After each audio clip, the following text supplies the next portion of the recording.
monsters! Squad up! We're monsters of the gridiron, and we're coming for you. Squad up!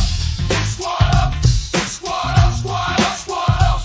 Yeah, we're monsters of the gridiron, and we're coming for you. Squad up! Squad up! Squad up! Squad up! Squad up!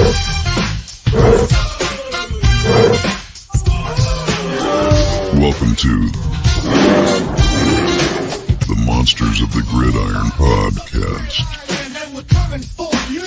Squad up, squad up, squad up, squad up, squad up, squad up, squad up, squad up, squad up, squad up.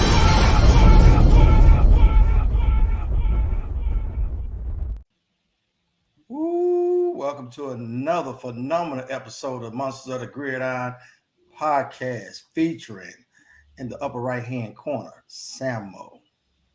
What up? What up? What up? What up? What up, squad? Down in the lower right-hand, we got Walt Baby Love. What's up, guys? How you doing? And over there in that old powerful left, we got Dr. Terry Spain Train. Let them know. Monster of the Gridiron podcast. What up? Man, look, everybody in the chat, what up? Thanks for rocking with us. It's almost that time. We're going to have another guest joining us here in about 15 minutes because we want to start integrating a lot of you all weekly. J2K, Eric Harper, Cliff, Blue Dragon, Goonies, Dopsies, 3-4. Like I told y'all, this is going to be a special year. So we about to delve off right into it. Training camp. And we had two of our very best that was live looking at the action. So, Sammo, I'm going to start with you. Based off what you saw when you went, get a Mod Squad some insight of what's to come. Ooh, and we looking good. I will say that the team is looking good. If everyone stays healthy, man, we are about to be a really competitive team. And that's what I saw out there. Guys were competing. In the one-on-one drills and 7-on-7s, those guys were going at it. And the defense was giving the offense a lot of slack, man. They were talking a lot of shit, man, the entire time. Even Montez Sweat's on the sideline, cheering on the second team and third team defense, saying not to give up a yard or not to give them anything. So, that's only going to make the offense better. Caleb Williams is as advertised, man. The guy I love the way he moves, man. One thing that doesn't get talked about a lot, man, his ball placement, man. He throws a nice ball, but the ball placement is amazing. Like he throws receivers open. He can throw them out of harm's way. He's going to give team wide receivers the opportunity to make yards after the catch as well. Which is welcome because we haven't always had that. So that's one of the things that just doesn't get talked about enough that I've been seeing from Caleb Williams that was on full display on yesterday. Our running back room too, guys. Our running back room is stacked with the emergence of Ian Wheeler. I give Bayless a lot of shit. I will say that, but Bayless could be a really good running back, guys. And just seeing him yesterday, his movement, his power. He's a powerful runner. Like he runs through guys. And it's hard. He's a hard guy to tackle. He has a low center of gravity. He's really powerful. That's one of the things I noticed as well. Man, that second defensive end, though, I did notice that they were rotating guys in and out of that spot, man. So they're trying to figure that out. They started with Hardy on yesterday, and then they went to Don Rob, and I don't think I saw Austin with the first team at all yesterday. But, yeah, they started with Hardy for a while. And I think Kareem got some time there as well. Khalid Kareem, who's also playing really well, man. So, we just missed the boat on Judon. So, man, we got a lot to be excited about, though. I know the last show with Glenn, we were saying, we want to temper our expectations. But these guys love to compete, man. The culture is real. That's the last thing I'm gonna say, man. The culture is real. Like the guys love to compete. They're all bought in. They look like a team that's happy to be together, happy to play together. They give each other shit, but they cheer each other on at the same time. So it's pretty good to see, man. I'm looking forward to this season. It just got me even more excited. Man, that's good stuff. Because like you said, Matthew Judon. That would have been a good move, but I'm glad Pose did pass on that because they was trying to get one of our seconds, and he just turned 32. And I'm like, from what we've seen and we saw with Deron Payne, when Deron Payne got that bag, the performance, it was a steep climb, a steep decline. So I'm glad that they chose, because I guess we offered our third too, but they said, well, the Falcons are probably, they said the Falcons probably going to end up having a worse record than us, which again, that speaks volumes too for the other teams to respect what we're building and what we've built on the field. So when I saw that, I was like, okay, that lets me know two things. Even though the defense is buzzing, it's a top 5 unit, but with another edge rusher, that makes us a top 2 unit.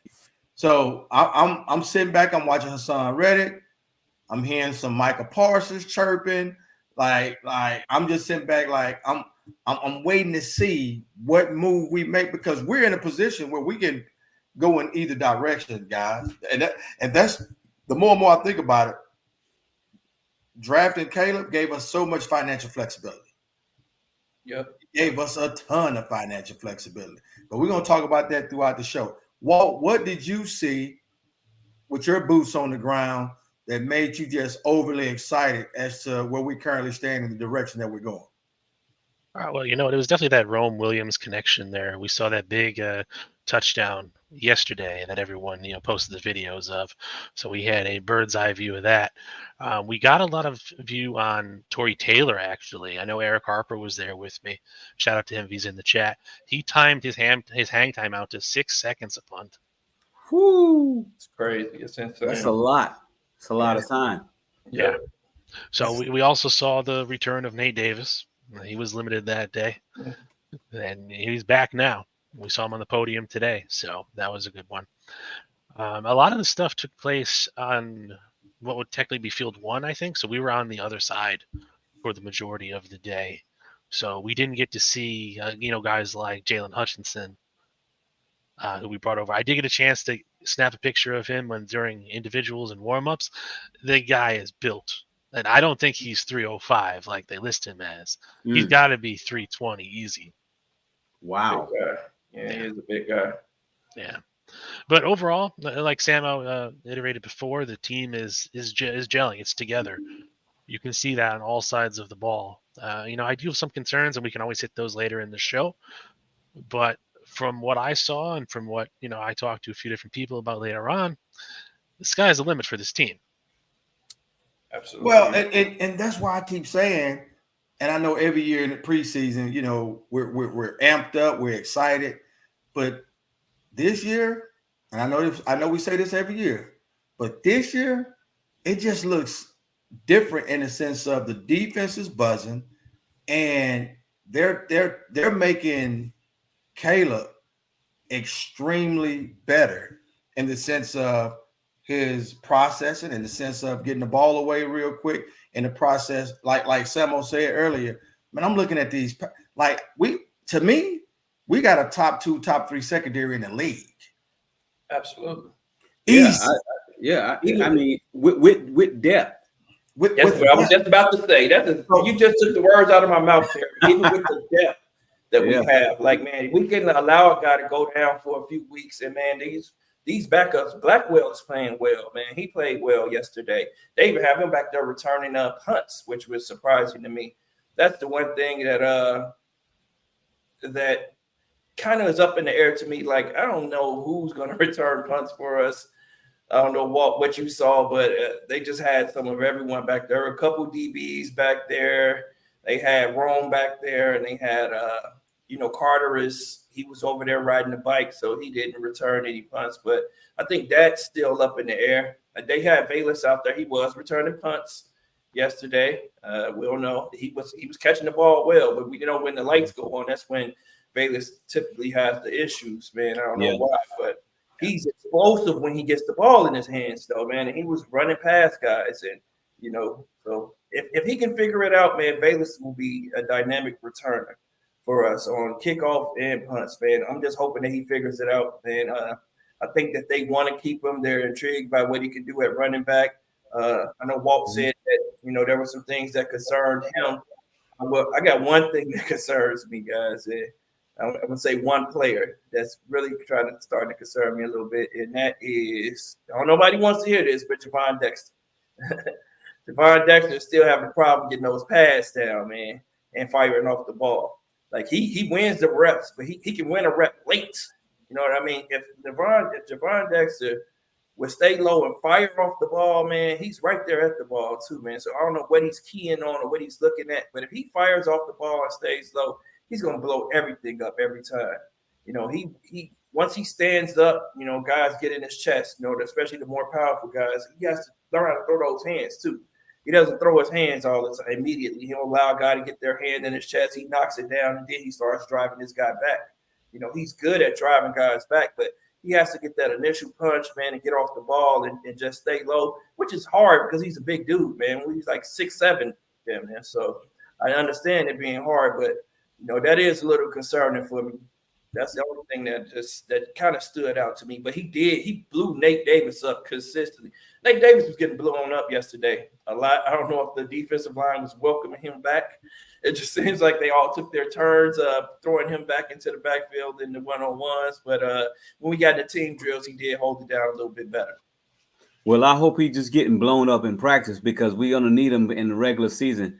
But you know what? He definitely had to get himself back into game speed too. So exactly. I'm quite sure just seeing him, just battling these guys that are giving it to him, that only does wonders for him. But yeah, you mentioned that, and getting back to what you said about returning kicks for DBs, one of the main reasons why they have the DBs return kicks, that's just giving them practice. So if they catch any interceptions, they'll have an opportunity to at least get their hands, because they don't catch the drills like they do with wide receivers often. So they do have defensive drills, but when they get a chance to return a high punt, they're just kind of fielding it for a long Hail Mary or something like that. But but I'll tell you what though, that is kind of concerning with Dexter, because I know they had high hopes for him coming into the season. So hopefully he can kind of curtail that and make an impact on this team with him and Zach Pickens.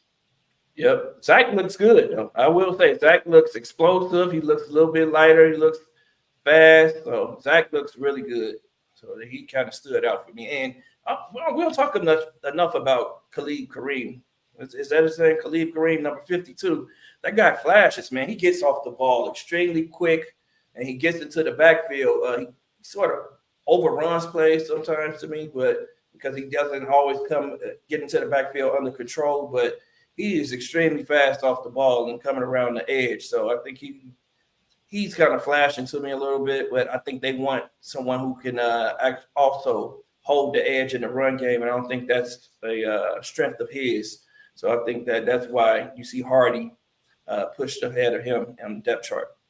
Mm-hmm. Yeah, and you were saying too, about the kick returns. They did have 3 or 4 guys after practice hang around when we were there, catching punts from Torrey Taylor. I will say this, that I do not want Jonathan Owens catching any punts because he had 3 tries and muffed all 3. So. Oh, that's probably that's the practice right there. So how impressed were you guys with? I know you said Torrey Taylor had the high kicks, but how impressed were you with him in practice? Really good. I mean, he looked strong. He was kicking, I think, upwards of 60 yards at one point, if not a little more. So, they definitely as of right now in practice, they hit the nail on the head on the pick for what they're looking for in their punter. But, we'll see when he gets a little bit more game time. Yeah, hopefully he doesn't have to punt as much either, because it's like Caleb Williams told him. They're not going to need him as much. Yeah. What about 55? Because that's a name I haven't heard the entire camp. Jake Martin. Yeah, like he's still riding the bike. He was on the oh wow. He was on the ropes when we were there for the most part. Who's that? Jake Martin, the guy from the coach. Oh yeah. That had to been a Flus guy then. Well, yeah, they were excited about him. I'm thinking that, but they definitely might be excited about him. But the fact that they was going out to Judon, that lets me know that it's still some doubt in that defensive line room, especially from the edge and defensive end position. Well, it might not just be doubt though. We talked about all the depth that we have in the secondary, right? Just imagine if you continue to have those depth pieces on the defensive end. So if they were willing to give up a 3rd round draft pick, that just lets me know. I don't know how high they are on Israel. What's the defensive end we had last year that got hurt? Yannick Yannick Ngakoue. Ngakoue. Still out there, exactly. right? Did he sign anywhere?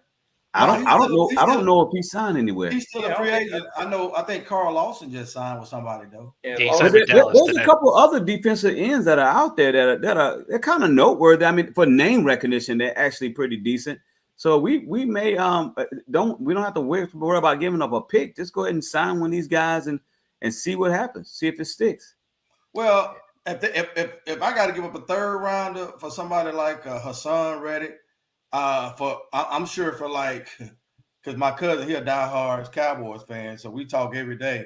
I said Michael Parsons going to the. He's like, man, y'all got to give up a one. You got to pay him though. No, yeah, we got to pay him. Michael Parsons going to get paid. He's going to be a $35 million guy. Yeah, I'm talking about as far as the type of capital you'll have to give up, because again, that too. We have the opportunity with our payroll situation to bring in another marquee player, because we got Caleb for 5. So why the roster and the salary cap, and y'all know the salary cap gonna go up every year. So all these guys we're getting like DJ Moore on those deals now, with the salary cap study going up next year, that's gonna be a bargain deal. Then we got to see what's gonna happen with Keenan Allen, which I'm starting to see that, you know, they say he's gained 20 pounds. How did he look at training camp, Walt, Sam? What did y'all see? Did you see the agility, the quickness? Because they say the 20 pounds has made him look slower in camp. You can see it more so in the game. He looked a little slower in Buffalo than normal, but you know, from what we saw in training camp, he looked fine. Yeah, I thought he was pretty quick off the ball. Yeah, I thought he looked fine, man. He's still able to get open. I know that. Mm-hmm. Like, he's a route runner and separate from DBs, regardless of the size that he's put on. It's surprising to me. He doesn't look heavy. To me, he doesn't look like a big receiver. Yeah. To me, still, even though I don't know where he put that 20 pounds on at, but he's so maybe it could be lean mass. We don't know. So he didn't look heavy in the Hall of Fame game either, but you know what? I mean, to be honest with you, you can't teach. I mean, that route running that he has is spotless, man. You know what I mean? So he's gonna get open. He's still gonna be one of Caleb's best friends on the field. So he just got to go give it to him. But yeah. So, Will, before we jump into the next segment here, I think your guest has arrived. Oh yeah. Yeah. Do you want to bring him on? Oh yeah. Let's bring him on. All right. Hey, what's going on? Thank you so much for having me. You guys are great. I really enjoy it. Welcome. Listen to y'all. So Tom, right now we're talking about a lot of what we've seen at training camp. Like, from what you've been watching up until this point, what are some of the things that intrigue you? What are some of the things that you think that needs to happen? And what are some of the position battles? Because I know your stance on Bayless, but I like Bayless. But what are some of the things you're looking at that can really take this team to the next level? I have really enjoyed watching the backup quarterback position, honestly. Yes. I think we're looking at something very dynamic and interesting. So you have a kid who went 2-2 last year, I believe, in Tyson with a terrible team. You bring in this hot shot, this Austin Reed kid who's got a rocket arm on him. Probably a little bit more of the pedigree of your quarterback type. And then you got Rippon, who has lineage. He's has some more years, a little bit more skill set there. So it's an interesting story. And I'm surprised. I'm waiting for the Hard Knocks profile honestly, on those three, really, that battle. My heart says I'd like to see Tyson pull it out because I love his energy. But like you said 2 weeks ago, he throws up those medicine balls sometimes. And he doesn't have he doesn't have that zip on the ball like the other guys do. So I am very also intrigued by the interior defensive line. I went into this offseason worried about it. I'm sitting here in August, still worried about it. I really think that that's going to be the make or break on this team. You lose Sweat, where else are you going to get the pressure from? So I'm really, really concerned because even Eberflus has said in the past, 3 technique is the straw that stirs the drink. We saw that with Tommy Harris, even somewhat with Akeem Hicks. They didn't run the same defense, but that inside pressure opened up everything for Khalil Mack on the outside. So I'm really worried about that. I was messing with Will via text saying, "Hey, I'm the cold water guy." So I'm kind of a cold water guy because, I don't get me wrong, Rome is a super athlete. Love watching the dude play. I would have got that Byron Murphy kid myself. I like you, Tom. I like you already. You sound like me. Yes. Although I'm a skinny little guy, I appreciate the interior attack. I think that's extremely important, especially in today's offense. These quarterbacks, they're not really allowed to be touched, hit really hard. So you get that pressure up the inside. You're really preventing some of that overhead stuff, stepping up in the pocket, stuff that Tom Brady, those guys were specifically great at, which is more so what we're kind of getting see down the line, I think. Don't get me wrong, Rome's going to be great. I'm really excited about him. Like you said, he's 32. You're kind of hitting that level here a little bit, but I don't know. I can just be somewhat of a jaded fan at times, and I get a little nervous here and there. But it will probably hit on my anti-Valus. It kind of reminds me of that kid from the Little Giants. Can run down the field, can't catch nothing. So, that's really my kind of overall viewpoint. Vegas has them at 8.5. I think they could definitely hit that 9 right now in terms of win total. And I really right now we're 20 million under the cap as it stands. Maybe they add 10 during the season. They roll over the other 10 into next season. And you're looking at, maybe putting that last piece or two on the interior O or defensive line, round out the roster and really, really compete for something next year. I think this is, we looked at probably one of the hardest rebuilds we've seen in a long time, winning 4 games a couple years ago. So we're really, kind of taking that next step. I think we really need to look at this as almost like year 2 in the Poles era. I'm really I'm hesitant on all the really big expectations a lot of people are putting out there. I'm excited. Don't get me wrong. I think we're going to see a big leap, but I think that big leap of 2 games after gaining 4 this past season, those are all jumps in the right direction, I think. But anything back, we might be hearing some calls around week 8 like we did last season. So I think continuity is the biggest thing. And, you keep that continuity, you're going to see some big growth. That's my soliloquy. And I agree with mostly everything you said there, minus maybe the Tyson Bagent love there. Yeah, I never was that high on the kid to begin with, so maybe I'm being a little personal biased here. Well, not really, because you got to look at it. If he went undrafted, there was a lot of people that wasn't high on him. You know what I mean? Well, so I mean, after the 2 wins he got versus the garbage of the league last year. Yeah. But he seems to be operating on an ancient offense, and what I mean by that is he plays more Luke Getzies style football. We see he's very good with his tight ends. He's very good throwing off to the left or off to the right in terms of short yardage. Great, I'll give him that.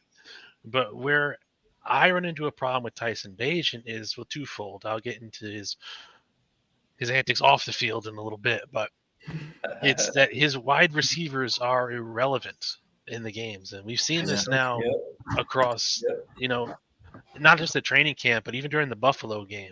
He used Tommy Sweeney to great effect, but guys like Dante Pettis and everyone else that's off on the flank, they're an afterthought. You know, and So Walt, are you saying that he will be good in the Chicago Bears winter time when you just handing the ball off and running?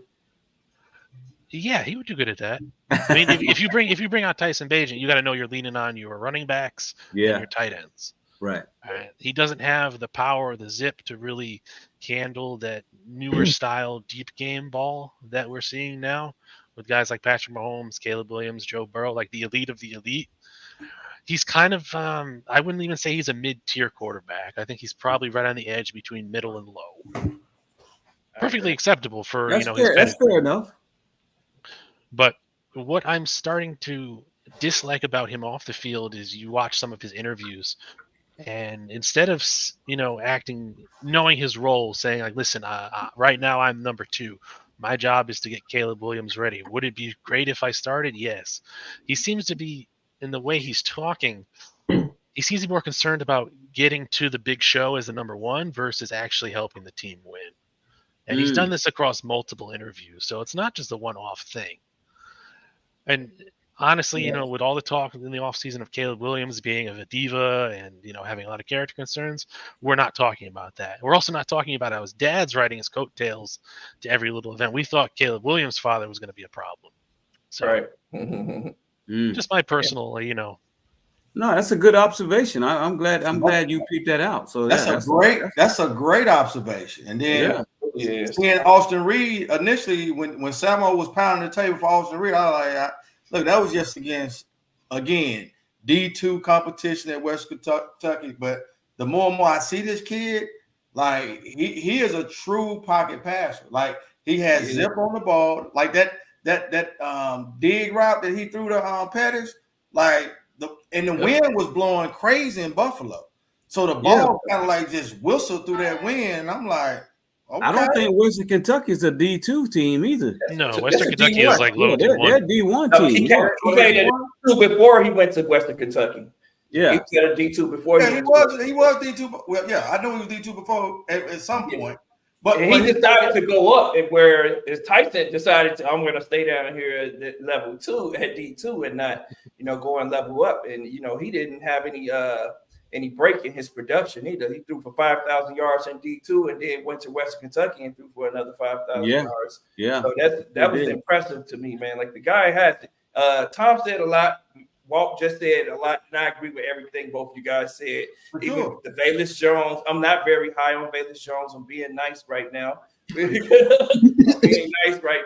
I know that fans love Velus and the team seems to love Velus. My problem with Velus is, as if I were a coach, I wouldn't trust Velus. I wouldn't trust him as a running back, and I can't trust him as a returner. That's my problem. Like as a running back, I can't trust you to know what to do. I can't trust that you're not going to run into the quarterback and fumble or stumble on a short yardage game that we know on third down play. And I can't trust that you're going to not muff a punt or a kickoff at the end of a game. Like I just can't trust you. So that's why I just can't. That's why I'm not on the Velus train. He has a lot of raw talent and athletic ability that I think we need to allow someone else to hone in, because Ian Willer is a gem. Oh, he is fast, man. Man, that dude is, and I found the perfect comp for him too, man. Raheem Mostert, who was also he was also an undrafted free agent, man. I'm like, man, this guy looks like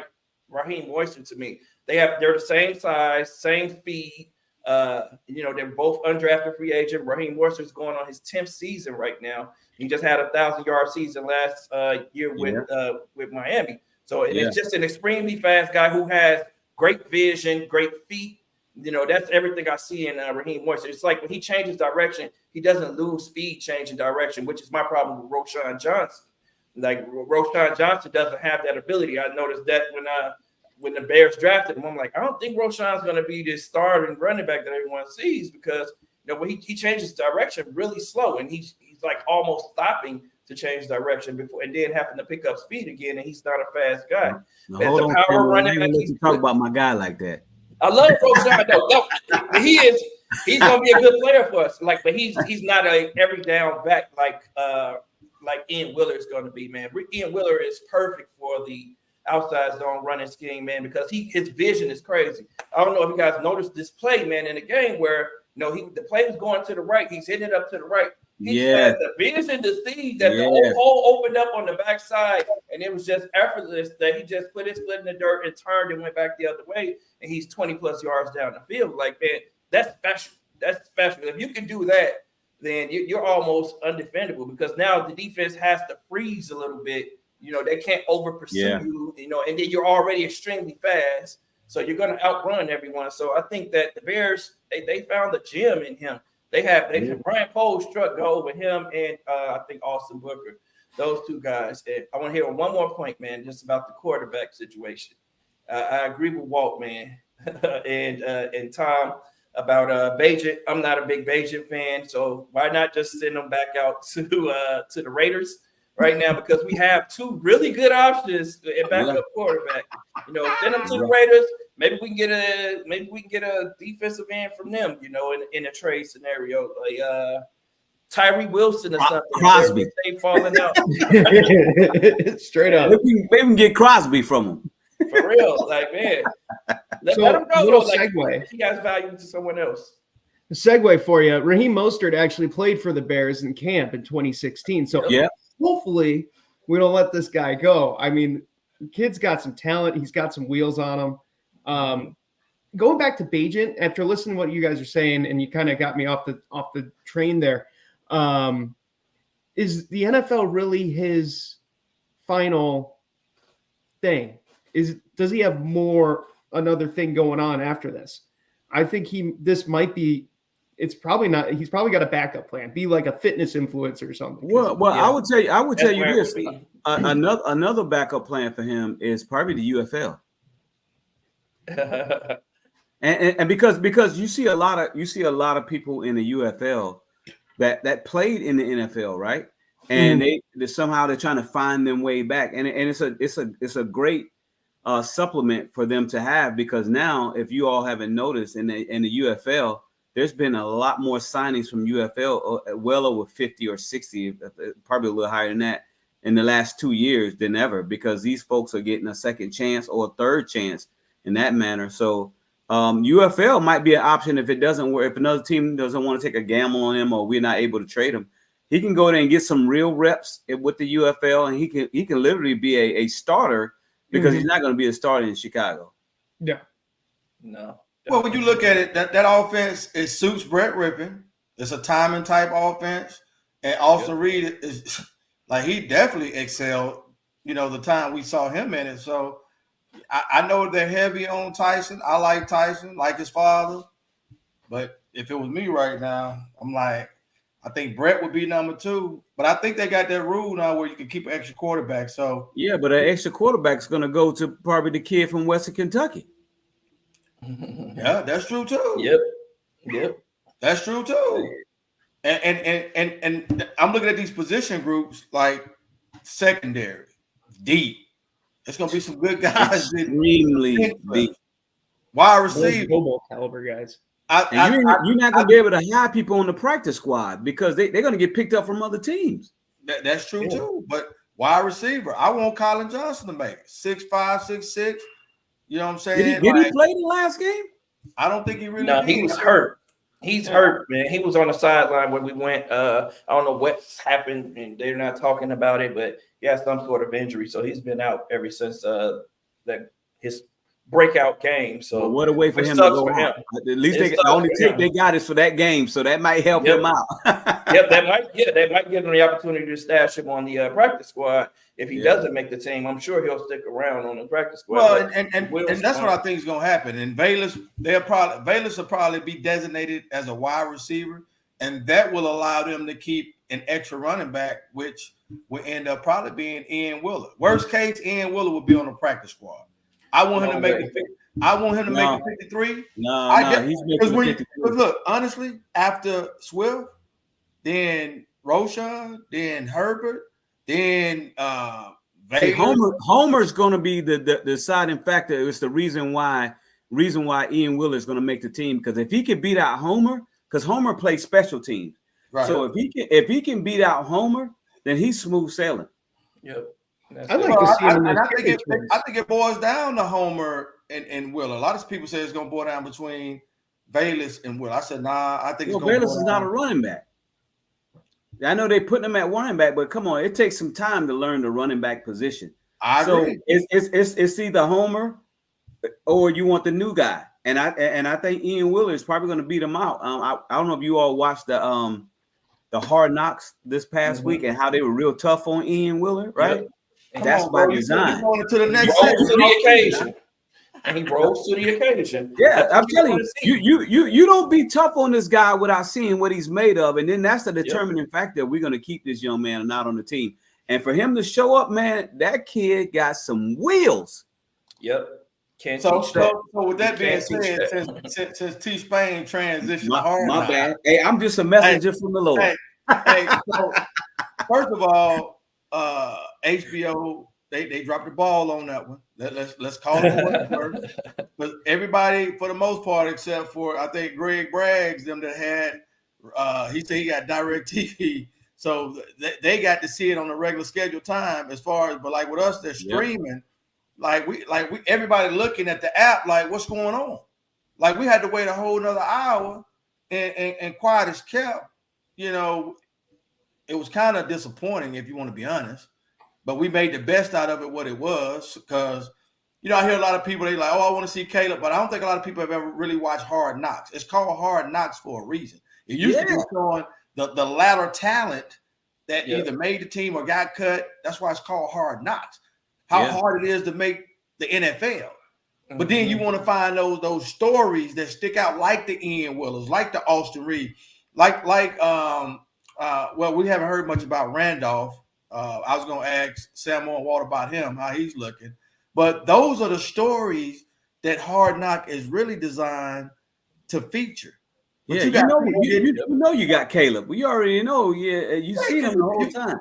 I know some guy was messing with Walt saying, you know, we don't want to see Jonathan Owens and Simone Biles. And I'm like, well, first of all, you're a dummy because hey, did nobody want to see Taylor Swift either. But when the NFL and Kansas City Chiefs saw the amount of revenue that Taylor Swift brought, guess what? Whatever you want, Taylor, set your back in the call.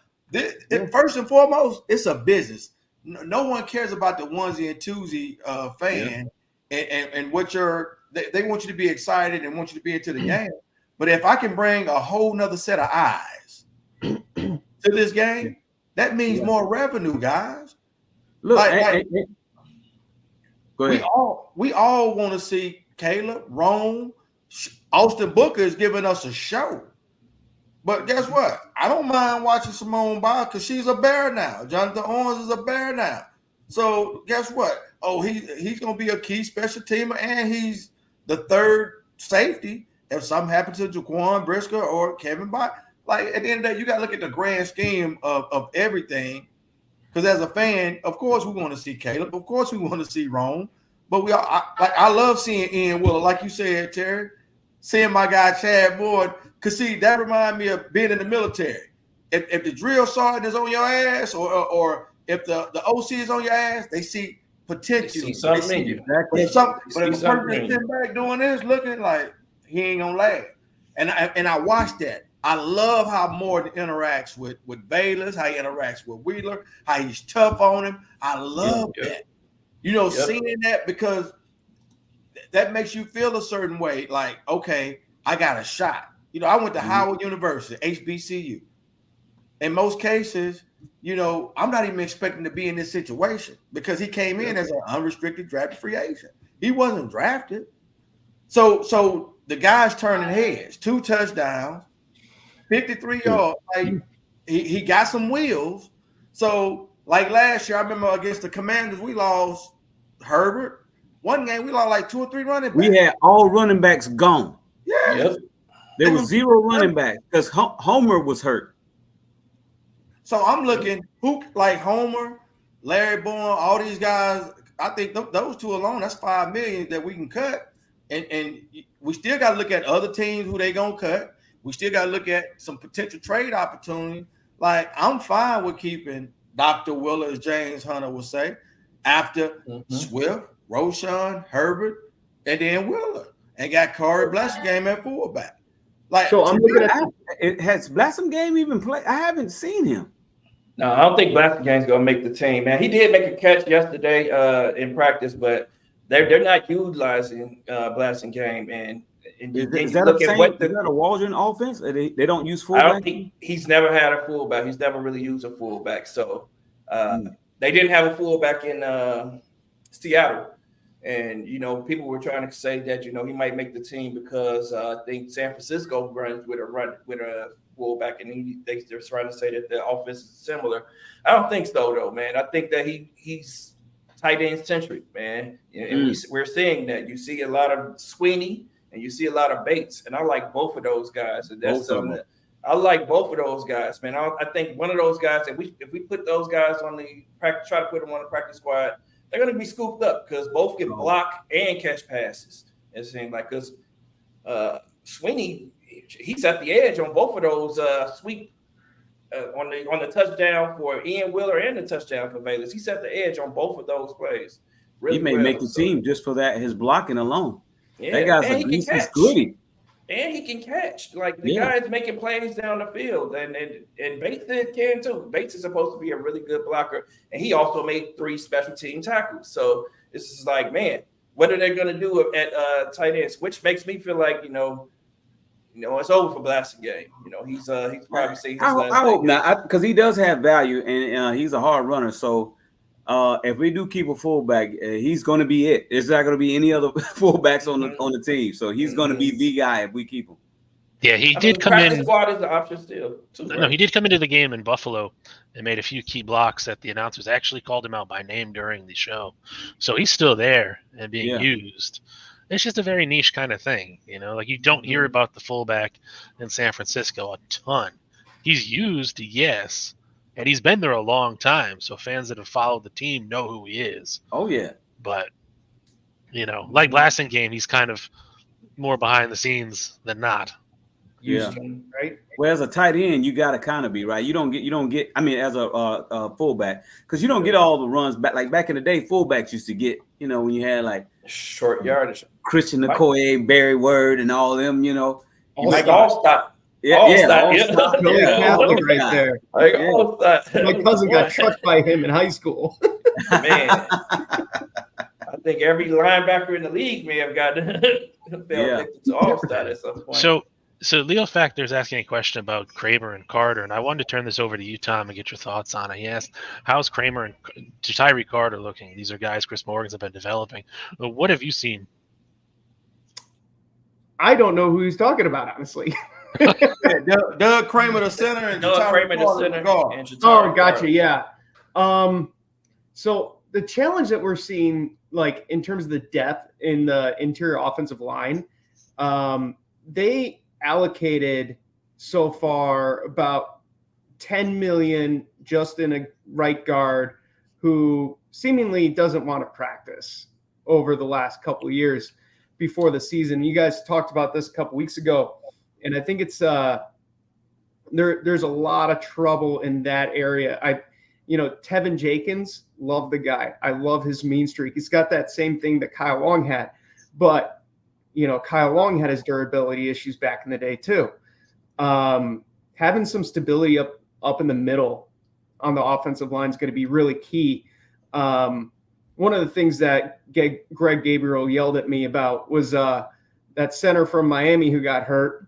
I asked him, hey, why would they not even at least throw a dart? And he said some choice words to me for some weird reason. And because he's Greg Gabriel. Oh, you disagreed with the great Gabriel? Oh, no.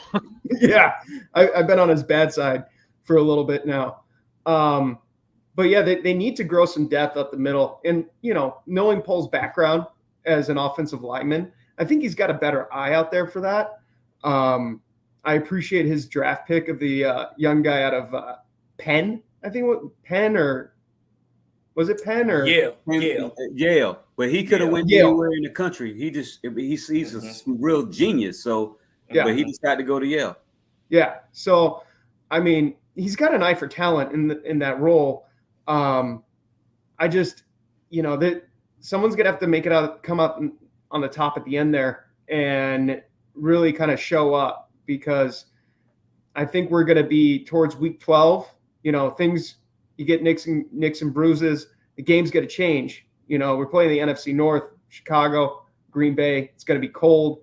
There's going to a lot more meat needs to be up in the middle there. A lot of rotation, big backs like you guys been saying.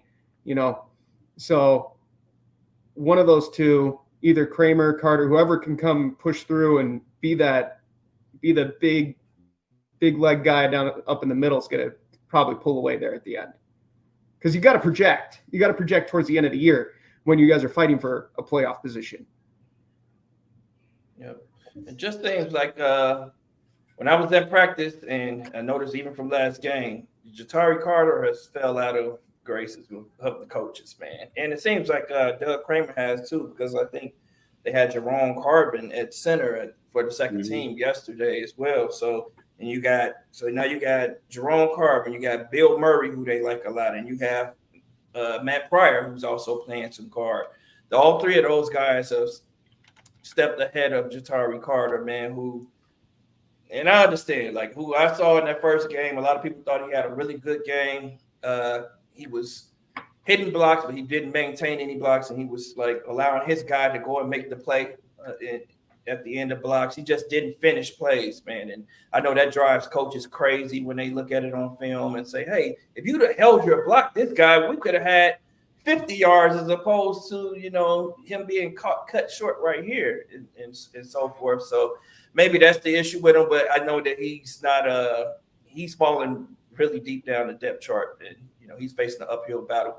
So maybe he sees the practice squad, but I just don't expect him to see the team. But they love Doug Kramer too, so we don't know what they love. Both of those guys, they seem to love both of those guys last year, but this year it just seems like they've both fallen pretty down on the depth chart. Yeah, they're going to need that nastiness up the middle. One thing I wanted to bring up when you guys are talking running backs, looking at the Velus Jones contract, he could be a post-June 1 cut, which we were in, and that would save us $1.2 million off the cap and would only count $200,000 off on dead cap next season. I mean, Wheeler costs what, $500,000 maybe on the cap at that point? You're saving $800,000 this year plus whatever you gain back next year. To me, right now, it's a no-brainer. Sunk cost fallacy at this point, burning a third-round pick on that. I think it's worth it. He's dropping kickoff returns, which should be a specialty. I haven't seen him on coverage. Have you guys seen him on coverage at all? Not making the play. And with this new return, I feel like you need a beefier guy up in there. When they trotted little Tyler Scott out there to just get wobbled. Yeah. I mean, having Wheeler back there, he's solid. He's got that big running back build. I think we kind of, it's time to move on, boys. I think Chicago. Go ahead. No, Wheeler has great spatial awareness. That's one thing I noticed about him. Like when he saw the hole, he hit it, he was gone. And I'm talking about when he get up in there. Now I do need to see him as far as catching the ball out of the backfield, because I did see on Hard Knocks when Morton was getting on him, like every pass, and he probably was just not focused in that moment of real time. But every pass that was hitting him coming out of the backfield, there weren't no clean catches on those. So I know they want to see Velus excel and succeed, and it's going to boil down on whether they're going to keep DeAndre Carter, because they've already cut Kendrick Felton. He's already out of there. Yeah. So I'm already like Matt Pryor. I like what he did. He did real well at right guard. So that's what I'm saying. If Nate Davis don't get his head out of his 4-point of contact, he's going to be the most expensive swing guard in the NFL. Because I see Matt Pryor starting. If he maintained the same nastiness that because we saw Pose cut PJ Walker. We saw we've seen real quick. Yep. But I don't see Nate Davis getting cut because I don't see us eating 10 mil. But at the end of the day, I do see him getting some splinters up his 4-point of contact if he was tightened up, because Man, look, Matt Prop, man, look, them boys, Coleman Shelton, Ryan Bates, those boys hungry. Because essentially, every one of them, they're on 1-year deals. They want some long term. They auditioning. Yeah, absolutely. So now, guys, we missed out on the Matthew Judon opportunity. That's what I want to discuss next, and we'll get back on Hard Knocks after that. You know what, Will, quickly before we jump into Judon here, I did want to, since we're on Nate Davis, Cliff Victoria and J2K were asking questions earlier. I told him I'd bring it up. Okay. So, Cliff was asking about Nate Davis dodging questions about his injury today. Mm-hmm. And it was an interesting press conference because, I wouldn't say he was very timid up there, but I wouldn't say he was dodging questions. If that was your concern, he was just giving you very simple answers. Was it very vague? I haven't seen. It was just like, I'm going to take it day to day. I have the support of my teammates and the coaching staff, and that's that. They asked him about how he felt, in the way social media is described him. He went, "Oh, well, I don't listen to social media. I just, follow the straight path ahead of me and call it a day," and that's fine. Yeah. I guess he's trying to block it out because you got to look at it. A lot of people have been saying the same thing about him. Chicago's paying all this money for you, and what have you done for me lately? Yeah. But so he's kind of tuning that out and say, because I heard him say, I'm just doing what the coach is asking me. I did hear him say that. I guess he's in his mindset. Well, I'm gonna show you better than I could tell you. I think that's what he's trying to get at. But hey, you're gonna have to be available, fella, or you're gonna hear. You think this is something? Chicago's a rough city. Yep. Yeah, because he made a comment near the very end of the press conference. They posed I forget who posed the question, but they're asking about his willingness to practice and if there's a lack thereof, so to speak, right? He made the comment very simply: "I wouldn't have gotten where I am if I didn't practice." Simple as that. You're getting it right from the horse's mouth in this kind of thing. And even with what J2K said here, he said, "I'm sure Davis is faking his injury." Like, I agree with you, J2K, in a lot of things, and I think that's a very, I'm not going to be blunt here, a very stupid comment to make, right? Mm. These guys are professionals, number one. Number two, they're making a lot of money. I don't see the point in why someone's going to sit there and say, "Oh, my ankle hurts," when it doesn't, right? So I don't see, and from everything that Nate Davis has shown us, both in terms of his play on the field outside of Chicago, because I'm not going to worry about last year. There was more than just injuries that affected his play last year, but how he operates himself as a person, I just don't see it. Right, soft tissue injuries can nag for a very, very long time. Yeah, and that's what most people don't understand. And these guys are not immune to injuries like this. And no matter how good your strength and conditioning crew is, you could live with that for a long time. We're probably going to see something very similar to JJ McCarthy now. He's having a full meniscus repair. Will he ever be 100% again? We have no idea. He may never be. Right? And same thing with Nate Davis. We'll see Saturday what Nate Davis does, and then maybe we can make a better decision on that. I don't disagree with you on that. I will say for $10 million a year, which is not a whole lot of cap space, wouldn't Tennessee, if they wanted to keep him at that number and not let him walk? That's just my only. When he's out there on the field, he looks pretty good, but Vrabel, who is a punch in the mouth kind of guy, you called him out. Mm-hmm. Yeah, so it's one of those things. I don't think he's faking the injury. I don't think he's faking it, but it's. I think the severity of the issue, the injury, is what I think is the issue. Like every player is injured. If you want to look at it that way, everyone has something that's hurting them, and they're playing through it. And I think that the problem with the coaches, they just don't like that he's not choosing to fight through injuries as some of the other players are. It's that play hurt versus, is he injured or is he hurt kind of thing. Perfect. Yep. And when he's hurt, he doesn't feel comfortable going out there. Don't blame the guy. I mean, he's made a lot of money in his life, and think about it though. Think about this, because if you was in the military, which I know Terry was in the military. Tom, you was in the military too, right? Negative. Okay. At the end of the day, it's like you would be, if you led troops, whether you was hurt or not, you still didn't go to sick call. You still, whether you had to go run 2 miles or put a rucksack on, I'm talking about impact, jumping out of airplane, there was no excuses. So, and the money that we made compared to making 10 million, if I ain't got bones protruding out of my skin, if I ain't got blood dripping, I'm out there padded up, ready to go. At the end, so we're talking 10 mil. Like, I'm sorry. Like, certain things you got to have the mental aptitude to push through. You know, but the world's different these days in the league. You know, play like and that is, you know what? You're right. It's different in the players league. are different. You don't have those Ronnie Lott, Steve Atwater type guys. Those are not. Ronnie Lott. Ronnie Lott doesn't exist anymore. Those guys, those days are done. Yeah, but it just may have 1 or 2 on the league that may blow me away that you're surprise. making that type of money, and it's I need to see that sense of urgency, and I think that's the reluctancy now with a lot of GMs and owners and presidents as far as giving certain players, whether they deserve it or not, that type of bag, because we're not questioning your ability to play. We're questioning your passion, your drive, your commitment to the team. Yeah. Are you serious about your craft and helping us get to that ultimate goal down in New Orleans?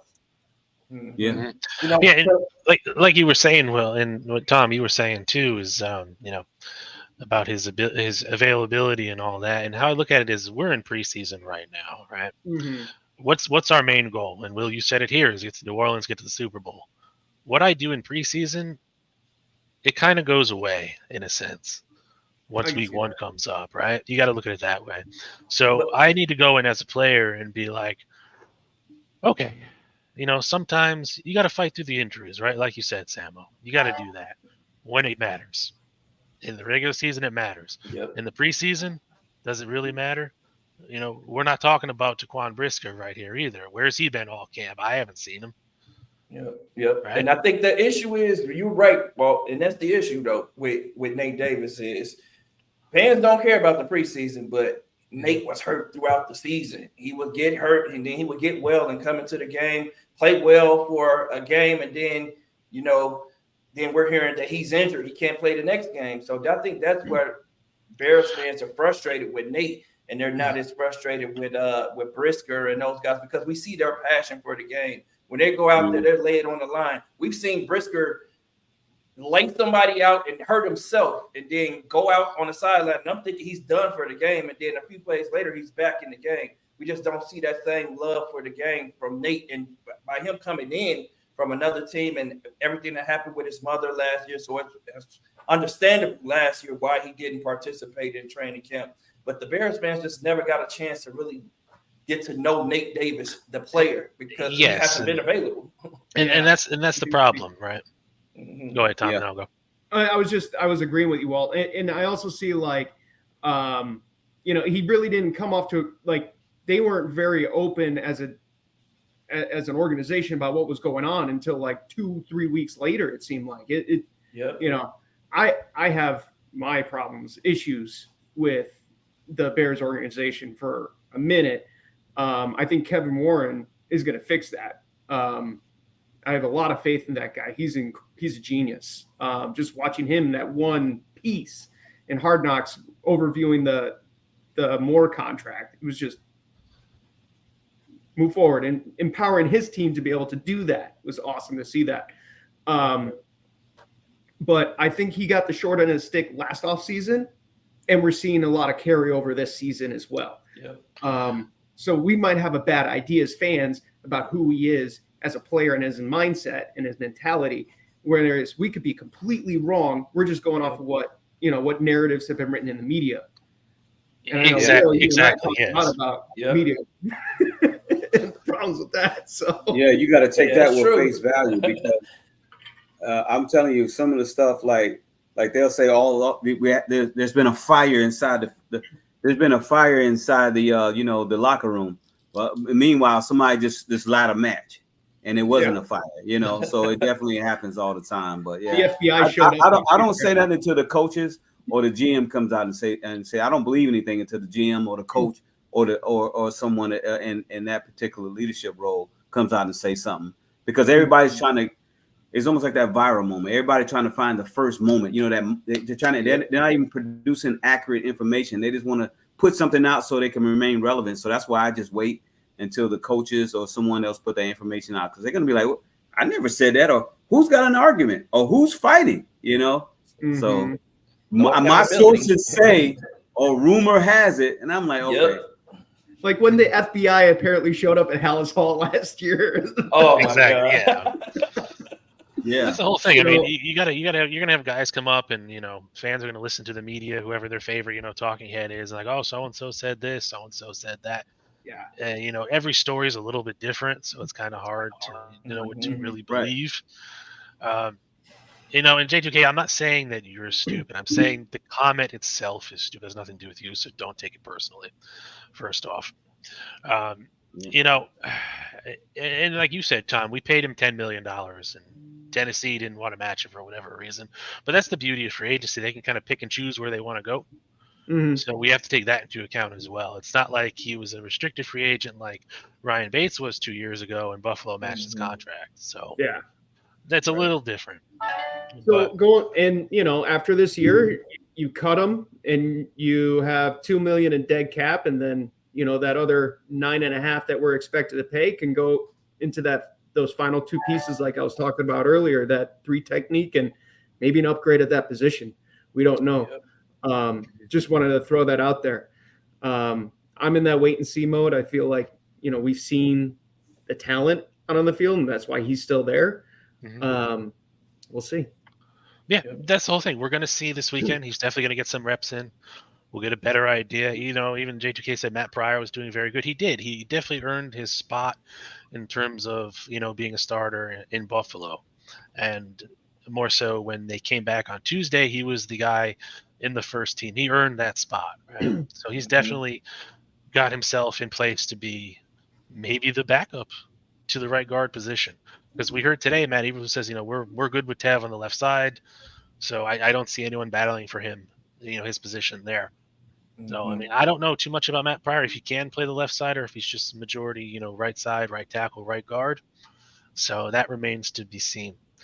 But, everyone, we're gonna see Nate Davis this weekend. We're gonna see Nate Davis in 2 weeks, more than likely, unless either he gets hurt again.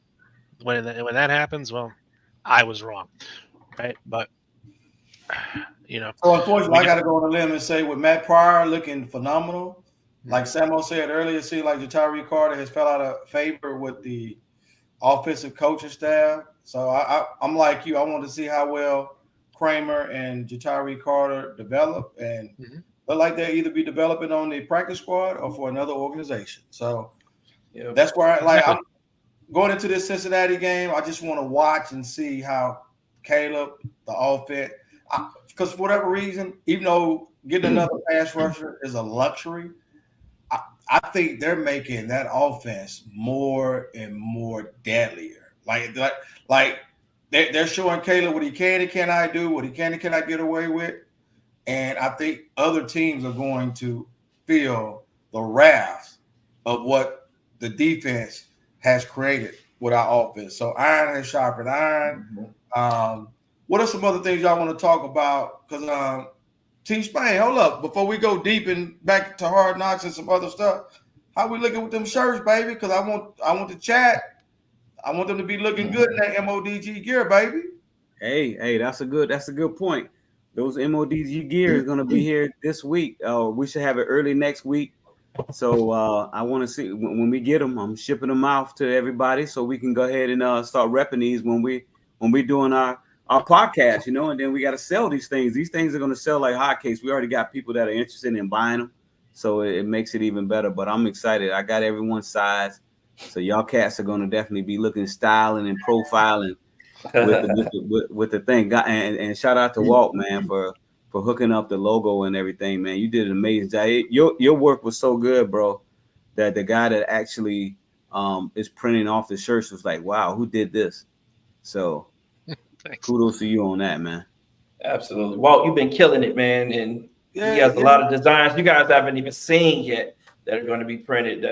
Walt's, you've been doing some amazing work, man, with the graphics. So kudos to you. Man, oh, yeah. Sure. For sure. So, what are some other things that caught your eye on Hard Knocks? Because, like I said, at the end of the day, after waiting up for an hour, to catch it, I was in and out of sleep. I know Samuel told me he was in and out of sleep. So, I need to really go back and watch it again. Oh, yeah, I saw Rome. Rome hit him with that kiss. Yeah. Oh, my gosh, that was hilarious, man. Hey, DJ Moore daughters, man, his kids are hilarious, man. His daughter, oldest daughter, looks just like him, doesn't she? Yeah, I was gonna say that. That's like him. Yeah. No question whose dad that is. No denying. Yo, she is so hilarious. I was like, that's a star in the making right there. I'm like, and just seeing DJ being so crunk and talking, I love football. Like, we've never seen DJ in that type of space. So to see his character just explode, seeing him so humorous, man, look, I enjoy what I'm seeing.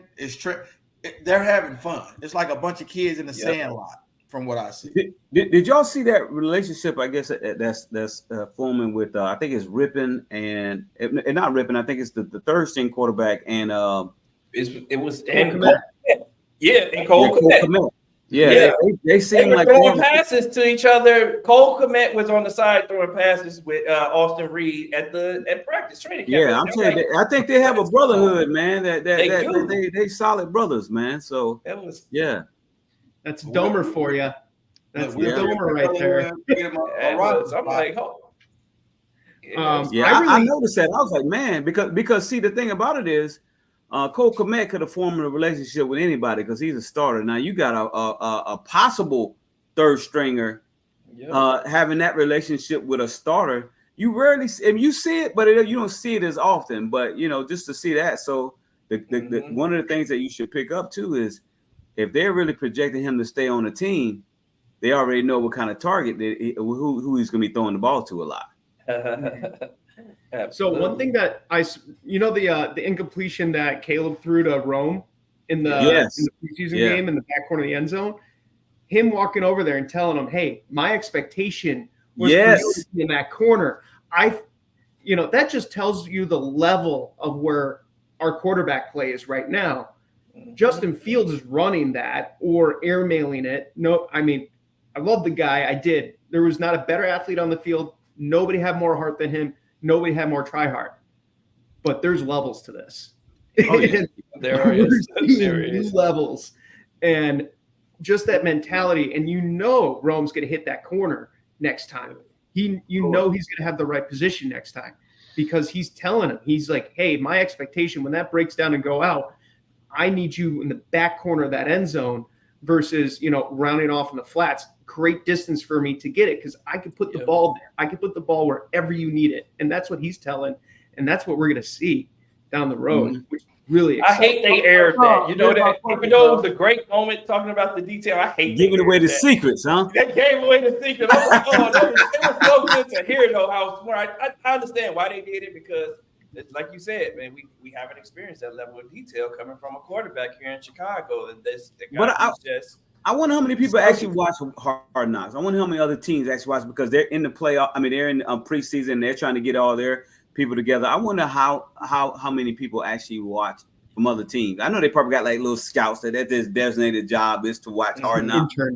But I mean, I'm anxious to I'm anxious to hear or see. It was how many teams actually watch. I'm quite sure the NFC North probably got there. Obviously for obvious reasons. For sure. Yeah. I know a lot of people were talking about how poorly the Giants looked during the offseason. I don't know if you guys follow the guy Michael Lombardi by chance. So he was just his podcast. It was just like, what are we doing here? We're playing Madden in the basement right now, is what he likes to say. Yep. But I think there is a lot more than we might expect that actually watch this stuff and try to pick up little things. When's the last time a good team was in Hard Knocks that season? It's been a while. You're right. That's a good question. Good team. Were the Bengals good? It was a while back. No, that was there was that Carson Palmer season when he blew out his knee against Pittsburgh in the end of the year. I think that was the season. Yep. Browns were terrible. Browns and were terrible. We saw that dysfunction. Cowboys have been on there, 3 times now? Tampa Bay wasn't good. Cowboys. Yeah. Well, I hope that ain't the case for us. No. We could change the narrative. Yeah. There's definitely been there's it is somewhat of a disadvantage. And you can kind of see where, the depth chart is challenged too, because they'll show you. I mean, conspiracy theory Tom fully believes that, that hour wasted was George cutting tape in the corner with some kids in HBO to the last hour with mom on the phone saying, no, you can't have that on TV. Hey.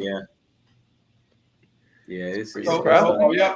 Look, you saw the question I put in there. So are y'all taking the over or the under on Caleb getting 4,000? I'm taking the over. Oh, I'm taking the over. You see all those weapons he got? How many yards did he have? How many yards did he have on 3-4 passes last week? Like 98 or something? 98 yards on 4 passes. Yeah, he had 42. He had 42 on 1 pass. And 42 on 1 pass, right? He needs to get 235 yards a game to get 4,000 yards. So if he has a 28 season like he had when he won the Heisman, get ready to go to New Orleans. Yeah, we could be there, man. If he's having a season like that, that's tough. That's tough to be and barring injuries too. Now I got to say barring injuries. Now I don't even want to talk about it, Terry. I'm knocking on wood. I'm hoping that we the healthiest team in the NFL.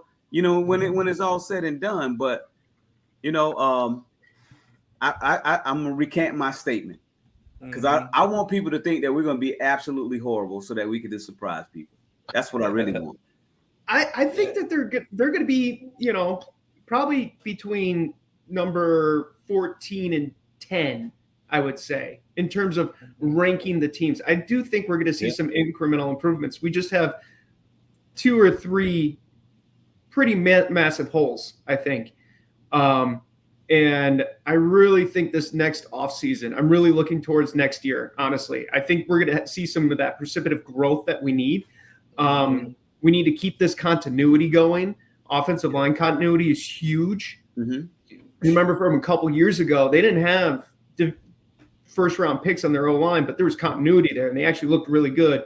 I would say towards the end of Howard's last couple years, running the ball. They're very healthy on the O-line, and they did pretty well. I think that 3 technique, Zach Pickens doesn't look like he's going to be working out in the long run in that 3 technique. We'll see if Javon Dexter can make that big leap. But that's, Jalen Carter had 6 sacks by week 4 last year, and then he gained like 60 pounds through the rest of the year. Unfortunately, lost that explosiveness. But, there's a couple big holes. Right defensive end with DeMarcus Walker. Is he, can you count on that dude? I don't know. I like the Austin Booker ad. He kind of gives me that Alex Brown feeling, 5th round, later draft pick, come in. Yep. Be a good rotational sack artist is great, but we need to have that inside pressure, and I just don't know where it's going to come from right now. And with all these dudes getting big contracts this last offseason, like 8 guys got signed, long-term contracts, like the 8 best 3 techniques in the league. They don't grow on trees. So where are you gonna find them? Yep. That's true. So looks like they've been trying to manufacture that pressure up the middle. Like Walt made a good point, and he also talked about it on his show about Eric Washington's play calling. Man, I thought he's doing a phenomenal job as a play caller for the defense. Walt, you want to talk about it because you brought it up, man. I don't let you have yours. So, You made me look at it. You made me notice it and go back and look at it. And I went back and I'm like, damn, Walt's right. Like he's doing a great job. It was interesting because you really have to look at the sideline a lot in these games, and I think most people don't. And especially with Matt Eberflus, you can see when they zoomed at the very beginning on the ones were in, he had his play sheet, he was doing his thing, and the game was going the way it was going. We weren't seeing a ton of pressure up front. There was some, I'm not going to say there wasn't any at all, but once Austin Booker got his time in, and you look off to the sidelines, you don't see Flus with the play sheet anymore. He's kind of pacing up and down the line, kind of overviewing the entire thing, which is what he should be doing. Who has the play call sheet? That's Eric Washington. After that, pressure got dialed up to 11. It was night and day between the two. Yep. So the guy knows what he's doing. Like that's his bread and butter right there, that defensive line. That's why Alan Williams is gone. Well, other reasons too, but we're not going to get into that. That's why Eric Washington was brought in by the Chicago Bears to help fix that issue we had all last season. We brought in Montez Sweat, and Sweat's only one guy, right? So you got to learn how to get the best out of your other players. We stole Austin Booker in the draft. Let's be real. All right, as of right now, there's no other way to put it. How did that happen? How did he fall? He played only 1 year starting in Kansas, so he didn't have the tape of like a Jared Verse or a Dallas Turner or a Leo Latu. The big three. But he's more of like think of like Lucas Van Ness was 2 years ago. Had one really good year, mainly came off the bench. But the edge class wasn't as deep as it was the year before, so he snuck into the first round midway through. But coming out of Kansas, he's a force. Yeah, good talent. He had a good dip, and then there's that one play. He didn't get the sack, but you saw him extend out of the defensive tackle with the one arm. I mean, you're seeing the talent there. I'm pretty jazzed about that guy for sure. Yeah, and even with even if he's just like a 9-sack guy, that's 9 sacks production you got on that field. Exactly. And that's huge. Philly had 66 sacks 2 years ago when they went to the Super Bowl, which they lost. That's what led the league. And, if you can manufacture, high 50s, 66 is an outlier. That's a big number for a team. Yeah. If you can manufacture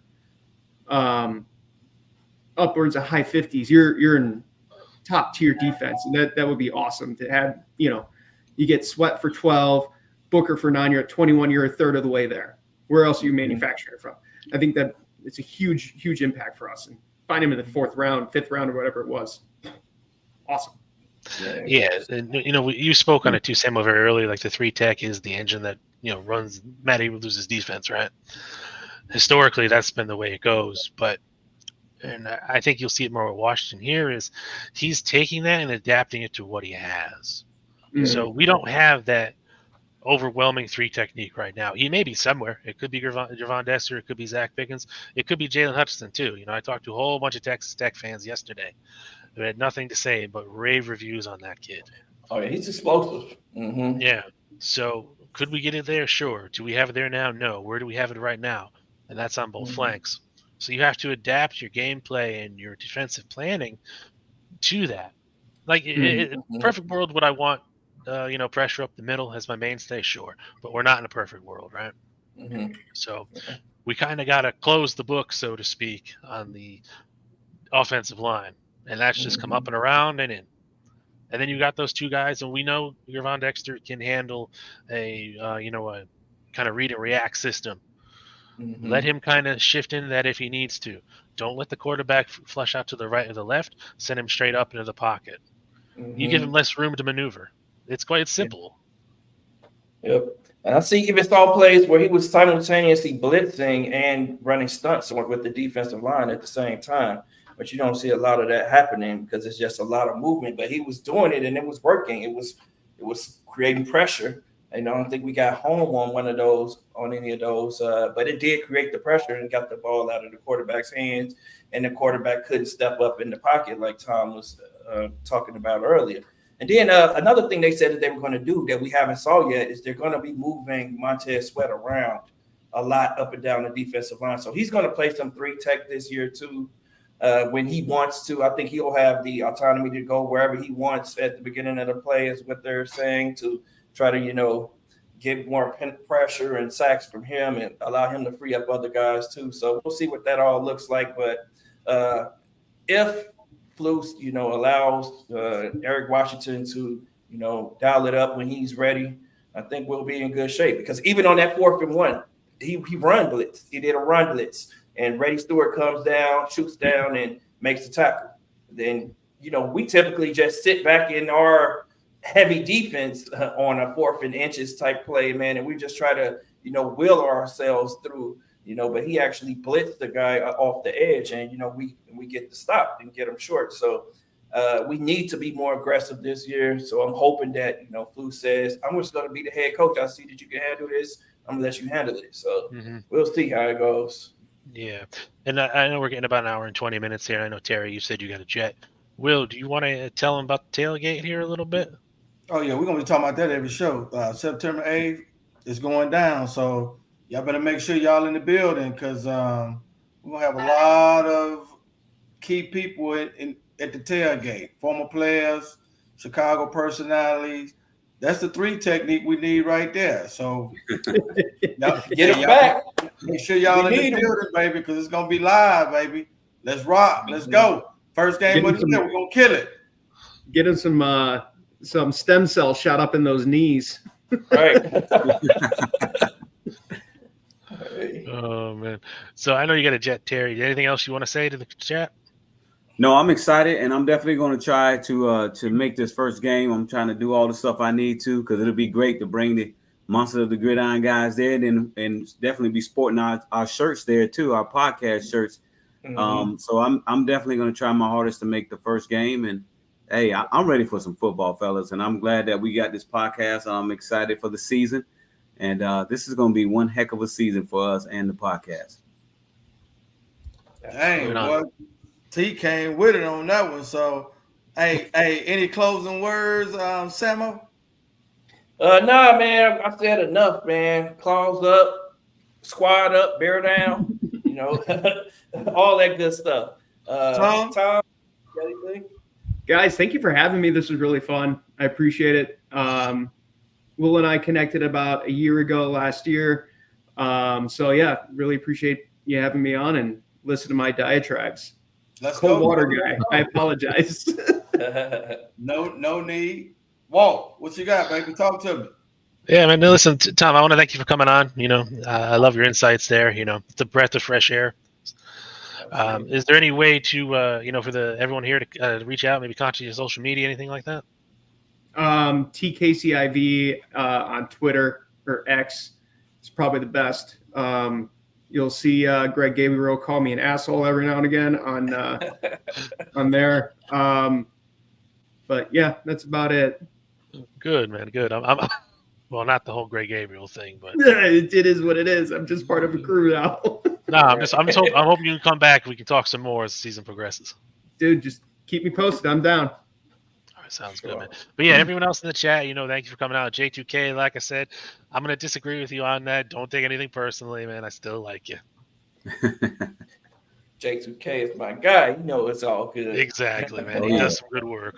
Oh yeah. So if you haven't checked out some of his designs, go on to J2K Designs on Twitter, X, whatever you want to call it. He does amazing work there as well. So. Yeah, tell people to subscribe to the podcast too. Tell your friends and your family. Yes. Yeah, we got 15 people in here right now as we close out the night. We want to at least triple that next week. So we got to get to work. Yeah. Like I said, let your friends know, get it out there. Drop a like in the video, comment if you want to. I know it does something with the algorithm. I don't really understand it, but overall, good show, guys. Thank you. Thanks again. Thanks again, Tom. Great show. All right, guys. So we're gonna head out and bear down, claws up.